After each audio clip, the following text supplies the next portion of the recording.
Hey, Dave in Texas here, and a few things I wanted to clear up with this video. I had some questions about the guitar strap I made. Why is it on the Fender?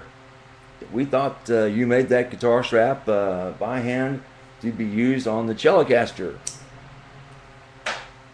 And I did, and thank you for asking, and it's back. As you can see, little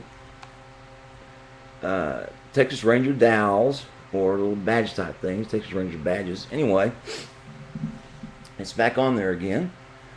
The reason I took it off and put the Fender strap on there, simply because this one is very much worn, and I didn't want the Telecaster to break through it, a very worn spot on it, and fall. So when I put these locking strap locks on it, now I know for a fact it's not going to just simply slide off the strap itself. And yes, it's still very comfortable, and yes, I still like it. Thanks for asking. Next, on these videos, I've gone back and I've listened to myself, and many times I've used the verbal hiccup. That's well, it's pronounced MK or MK, and it's used by a cartoon character. Gosh, I can't even think of the name of the cartoon right now, but you know what I'm talking about. It's those little round-headed monsters that curse and do all kinds of crap. I'll think of it here in a minute. But there's some character on there as a gay teacher, and he's got a puppet, and he yells "MK" all the time. And really, it is a verbal hiccup. It's something that you say when you can't think of the next thing to say. You hate to have dead airspace or dead air, so you either drag out what you're saying while you think about what the next thing you're going to say is, or you use a or a duh or or like that, just to give you a chance to think about what you're going to say. And I promise you, I'll try to use less and less MKs in the future. Alright, next. I thought I'd changed all the nomenclature on that jazz guitar I bought recently, the ES 355, and I honestly thought when I got it, it was just a very ornate 335. The plain dot. Pretty stupid, but I actually compared it to a 335 I brought in from storage, and it is a much larger guitar, so it's very obvious then it wasn't the same.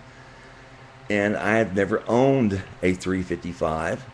I own a fake one now, but it was odd to see that big difference between the two. It's a little bit thicker in its body. It's definitely a lot longer and wider, and it does weigh a little bit more. But not much more difference than that, other than my older one sounds older because it's toned and it's aged, and it's much better guitar.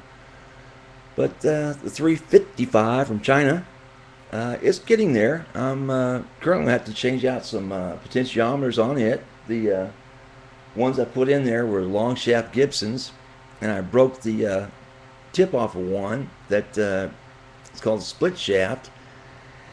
Now the control knob won't remain on there unless I hard glue it on there, which I don't want to do. What else? Well, still haven't changed out the gold cover for the pup yet. Still haven't gotten it in yet. I've gotten several in from different sources. If I can find one real quick for you. Yeah, here's one. That just doesn't fit. Okie dokie. And as you'll see, it's gold. And you also see I've tried to bend it to fit, and also snapped off that grounding spot because that was getting in the way. The only problem with this is it's just not deep enough. It needs to be another, oh gosh, 1/8 or more inch deeper than what it actually is, so that these little snaps or these little tabs can fold around the puppet itself and hold it in place, but still be above the pup inside of it, so it doesn't touch the actual rails, which this one does if I put it in there. Now, yes, I could bend these backwards, and it would press up against this pick guard and hold it in place. It rattled some, but yeah, it still looked good. But no, it's going to rattle and make noise. I don't want that. And it occasionally would touch the top head of the pup itself, the rails, and I don't want that at all. So that should be in shortly, along with a brand new 3-way to correct the problem and mistakes I've made with this 5-way switch. I've wired it wrong. Now I've got a problem with it in that I changed the 500K potentiometers and I can't get the volume to go off at all, no matter what setting I got it in. Now, friend of mine in Australia told me, you probably burnt the the pot. But no, I didn't burn it. It's still 0 to 500 or 488, what it is. So I think I just have it wired wrong within the whole mix of the things. The 5-way, I've got to set up something across. But anyway, I can't go down from 50% up. I can't go to 0. I just go 50% down from full volume. And I think that's about it for the Telecaster. And I keep getting stuff in for people, dissing me about the different guitars I bought from China and asking me, why am I supporting China? And why am I supporting intellectual thieves? Well, it's not that I'm supporting intellectual thieves by buying a few guitars. That's I don't think the 5 or 10 that I've bought make a damn bit of difference in their lives. It did mine. It freed me up so that I can have a guitar that I want in my possession at all times, that I don't have to worry about dropping, bending, scratching, bruising, spindling, mutilating, or doing anything to it, even loaning it to friends to play, because it's not the real deal and it cost me $5,000. Now, am I being cheap? Yes, I am. Now, you tell me where you can find a 1965 Les Paul in pristine condition for less than $25,000. Now, the kind I've got, and I'll let you borrow it. If you find me one for like $1,200 or $2,500, yeah, hell yeah. But instead of that, I'll let you borrow one of my Chesters from China, which sounds just like the real ones because it's got the real stuff in it. All the real stuff. The pots, the pups, everything. Tuners, you name it, it's got it. And actually it's got better stuff than what the originals had. What else? Southpark, that's the name of that cartoon, Southpark. And Mr. Bob saying, okay. I'll try to put a stop to that.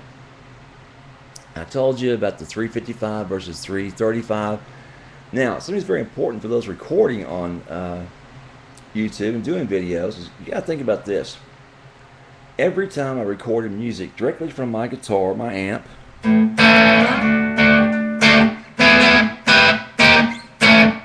it sounds distorted. It's too loud. It's pushing the red way over. Now, in a recording studio or in recording software, that's not a problem. That just means, it's going to sound louder. Well, to a point where it's just, overbleed, but you just dial that back down. Now, on a YouTube video, it just becomes more and more distorted. Even if you lower the volume on your laptop, on your speakers, it still sounds distorted because the YouTube recording system can't handle it. So, all those great sounding guitars out there that are playing, my guesstimate is that they're going through some type of noise reduction back through their USB setup with their board, recording that, then downloading that directly to YouTube.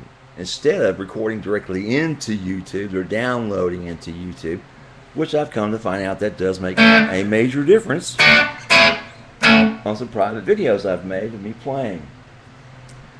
A tremendous amount of difference. So if you're having problems recording directly into YouTube using a mic and an amplifier, it's not the setting on the amp, it's not the setting on the microphone, it's the fact that you're overdriving the recording capabilities of YouTube for that high volume music. My suggestion is you download Audacity, record directly into that, then transfer that into YouTube, and you'll get the sounds that you want. So that's my apologies, that's my explanations, that's my updates. That's just about it from Days in Texas. And again, for those that are upset for me buying these Chinese guitars and being pretentious, to one guy in particular, I'm not being pretentious because I'm not passing them off as real. It's very obvious I'm telling everybody these are fakes. Even my friends, I tell them they're fakes because it's amazing that they are fakes and sound and play so well. That's the whole attraction to these, is that they are fakes and they sound and play so well. Yummy, yummy, yummy. Love these little things. Now, is it ripping off Fender and Rickenbacker and all the rest of them? I don't care. Rickenbacker, I'm talking about pretentious. Take 3 or 4 months to get a set of pups in. Fuck you. You know, eat my shorts, buddy. I ordered a set, and 2 months later, still telling me it's on back order. But they took my goddamn money. So it's like, cancel that, get my money back, and screw you. I'll order them from England. At least Rico Sound or Rick's a distributor in England supposedly has them. I'll get those in another month. But it's going to take a lot of setup to do that guitar because those were originally set up for humbuckers, which I recently found out from another friend that the pups on a Rickenbacker do not go inside the Rickenbacker. They're surface mounted and just have some holes drilled in for the cylinders on the pups, right? So, for the guy that thinks I'm pretentious, well, if I did try to pass these off as real ones, I would be pretentious. If I was going to pass these off as real ones, I sure wouldn't make videos showing that they're fakes. My friends see these videos. And like I said before, it's the fact that you can turn a fake into a great sounding one that makes all the difference in the world. And one last thing is, I've never played a bass. I don't own a bass guitar. I do like them. I don't know how to play one whatsoever. I do like the sound of them. And I know when they sound good and then when they sound bad. And one of the things to consider is that when you play these guitars or basses, whichever it may be, directly into YouTube's recording system, you're going to lose generations of sound. It's just that's the law of physics. So if you're recording at your house in a little recording studio or your room or wherever it may be, you're going to lose a minimum of maximum of 6 generations of sound. It's going to be stepped on 6 different times to change that tone up and sound up and volume up. That makes a big amount of difference when you're trying to listen to it. For example, I'm recording this right this minute, okay? I'm playing at bar A. Sounds pretty damn good to me coming from my amp right now because I'm sitting right in front of it. I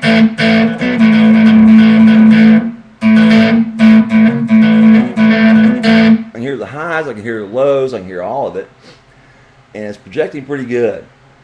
Now, of course, I'm making this video right now, so it'll take a time to turn around and listen to it. But I'm willing to bet it won't sound anywhere near as good as me sitting here in front of it. So that's the first generation. It's lost it from ear to ear, then recording to YouTube, turn around and record on their system, then play it back out again, then back out on your system, your laptop, your speakers, then back into your ear. You've lost 6 generations. So it's not like sitting there playing a CD directly off of your CD player. It's just not the same, people, and it will never be the same compared to a CD or a live performance. And somebody can come up with true sound. Like they do true color on this camera I've got from Microsoft. Heck, knock yourselves out. But so far, true color and true sound,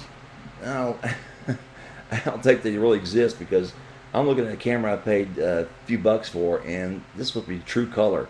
And I guarantee you, what I'm looking at my laptop is a faded out, washed out color compared to what I've got on my clothing and this guitar looks like in real life. Anyway, that's Dave in Texas. I've talked enough. Have a good one, and I'll talk to you later. If you have any questions about this, be sure to give me a holler. Bye.